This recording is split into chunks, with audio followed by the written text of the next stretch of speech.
बिस्मिल्लाहिर्रहमानिर्रहीम। अस्सलाम वालेकुम दोस्तों, आज की इस वीडियो में हम जानेंगे कि फिरौन कौन था। फिरौन सिर्फ एक शख्स का नाम नहीं है। मिस्र का जो भी बादशाह होता था उसका लक़ब फिरौन होता था। तकरीबन 18 या 19 फिरौन आए। जो भी बादशाह होता था उसका लक़ब था ये फिरौन। अक्सर लोग इसको नाम समझते हैं, लेकिन जो मूसा अलैहिस्सलाम के ज़माने का फिरौन था वो बड़ा जहरी था। उसे अपनी ताकत पे बहुत गुरूर था और घमंड भी था। ऐसा है कि तकरीबन 100 साल तक कभी उसे सर्दी बुखार भी नहीं हुआ, बीमार कभी नहीं हुआ। तो आदमी को जब कोई तकलीफ न आए तो वो गुरूर में बढ़ जाता है और उसे ऐसा लगने लगता है कि मैं सबसे पावरफुल आदमी हूँ दुनिया का, मुझे कुछ हो ही नहीं सकता। तो यही फिरौन है जिसने अपने ज़माने में ये ऐलान किया था कि लोगों, मैं तुम्हारा रब हूँ, तुम्हारा बड़ा रब मैं हूँ, मेरी इबादत करो। बात तो चल रही थी और लोगों को अपनी खिदमत पर मामूर करने के बजाय अपनी इबादत पर मामूर करता था। हजारों लोग उसे सजदा भी करते थे कि एक दिन ऐसा हुआ कि फिरौन ने एक ख्वाब देखा कि आसमान से एक तारा टूटकर उसके गोद में गिरा या उसके महल में गिरा और फिर आग लग गई उसके महल में। वो घबरा कर उठा, सुबह नजूमियों को और काहिनों को बुलाया कि इस ख्वाब की कोई ताबीर सही सही बता दे। बहुतों ने अलग अलग ताबीरें बताईं। फिर जो बड़े माहिर नजूमी थे उन्होंने कहा कि इस ख्वाब की ताबीर ये है कि बनी इसराइल खानदान में एक बच्चा पैदा होगा जो तेरी सल्तनत को हिलाक कर देगा। ख्वाब की ताबीर सुनने के बाद उसने शाही फरमान जारी कर दिया कि बनी इसराइल में आज के बाद जो भी लड़का पैदा होगा उसे मार दिया जाएगा, क्योंकि वो बच्चा कहीं सल्तनत को हिलाक करने वाला पैदा न हो जाए।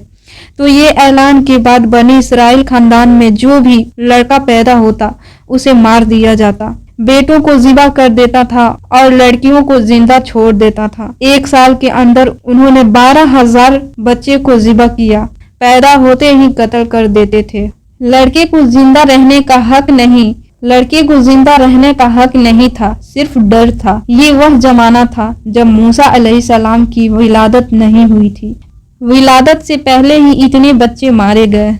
फिर उसके दरबारियों ने उसे रिक्वेस्ट किया कि अगर सारे बच्चे ऐसे मार दिए जाएं तो आपकी खिदमत के लिए बच्चे कहाँ से मिलेंगे, जवान कौन होगा। तो 1 साल छोड़ा जाता, 1 साल मारा जाता। इत्तेफाक से ऐसा कि जिस साल मारा जाने वाला था उसी साल मूसा अलैहिस्सलाम की पैदाइश हुई। उनकी माँ हमला थी और पैदा होने का वक्त जब करीब आया तो अल्लाह तबारक व तआला जिसे जहाँ चाहे बचाए। हाँ, जिस अंदाज में चाहे वो अल्लाह ताला हिफाजत फरमाता है। तो मूसा अलैहिस्सलाम की माँ के दिल में अल्लाह ने बात अलका की कि तहखाने में चली जाए। तो वो तहखाने में गई। बच्चे की विलादत हो गई, लड़का पैदा हुआ। अब वो घबरा गई कि ये साल मारे जाने वाले हैं और वो बनी इसराइल खानदान से थी कि मेरा बच्चा मारा जाएगा, कत्ल कर दिया जाएगा। तो अल्लाह तबारक व तआला ने उनके दिल में ये बात अलका की कि एक संदूक ले लो लकड़ी का और उसमें इस बच्चे को डालकर दरिया में बहा दो। भला कोई माँ कैसे बहाएगी, लेकिन अल्लाह ताला फरमाता है हमने उनके दिल को मजबूत कर दिया था। जब अल्लाह ताला किसी के दिल को मजबूत करता है तो बड़े बड़े काम कर जाता है। उनकी माँ संदूक में रखकर बच्चे को एक दरिया के किनारे डाल देती है और बहा देती है और अपनी बड़ी बेटी को कहती हैं कि देखते रहना ये संदूक कहाँ जाता है। मूसा अलैहिस्सलाम की जो बड़ी बहन थी वो देखती हुई जा रही थी कि उस संदूक के पीछे संदूक बहते बहते एक बगीचे के किनारे लगा। वो बगीचा फिरौन का ही था और फिरौन की बीवी वहां टहलने के लिए शाम के वक्त आया करती थी। जब वो अपनी कनीजों के साथ वहां तफरी के लिए आई तो एक संदूक को अपने बगीचे के किनारे लगा हुआ देखा तो उठाने के लिए कहा। उठाया गया तो निहायत ही एक खूबसूरत बच्चा था। अल्लाह ताला नबियों को खूबसूरत बनाया ही होता है। फिरौन के घर में कोई बच्चा नहीं था तो फिरौन की बीवी ने उठा लिया और कहा कि लाओ ये बड़ा खूबसूरत बच्चा है, हसीन बच्चा है, और अपने महल ले आई। और फिरौन से कहा कि आज समुंदर में दरिया में बहता हुआ ये बच्चा किनारे पर आ लगा, मैंने उसे उठा लिया है। फिरौन ने कहा कहीं ये वही बच्चा तो नहीं जो मेरी सल्तनत को हलाक करने का सबब है।